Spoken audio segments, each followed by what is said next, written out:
साहजिक गोष्ट एक सांगतो की सरकारला साधारणतः जर एक वर्ष झाल्याच्या नंतर त्यांच्या 1 वर्षाच्या कारभाराच्या संबंधीचा आढावा प्रत्येकाला बोलून देण्याची पद्धत या देशामध्ये अनेक वर्षांची आहे.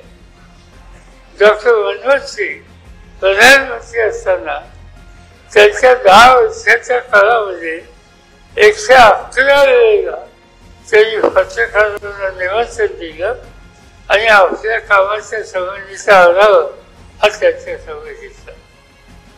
मोदींना प्रधानमंत्री 10 वर्ष झाली. या 10 वर्षात आजपर्यंत एकदाही पत्रकार स्पेशल केलं आणि आपल्या कामाचा लेखाजोखा त्यांच्यासमोर मांडणं हे त्यांनी कधी केलं नाही. त्यांचा विश्वासच नाही. आम्ही अनेक फायदे बघतो.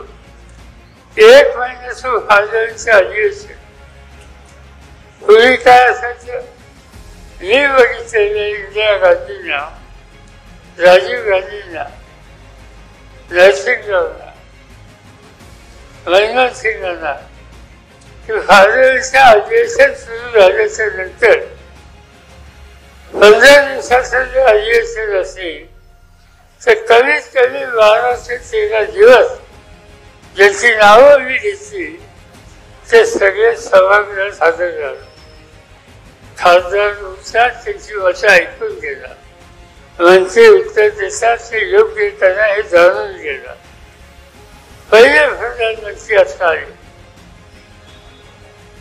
मनमोहन सिंगांच्या नंतर मोदी साहेब की महिनाभर फायद्यांचं अधिवेशन झालं तर आमच्या सभागृहामध्ये जास्तीत जास्त 1 ते 1.5 तास 30 दिवसाचे 1 ते 1.5 तास ते सभागृहात येणार, शोधायला बसणार, त्यांचा काही विषय असेल तर बोलणार आणि नंतर निघून जाणार. याचा अर्थ या संसदीय लोकशाही पद्धतीवर त्याचा विश्वास नव्हता आणि नाही.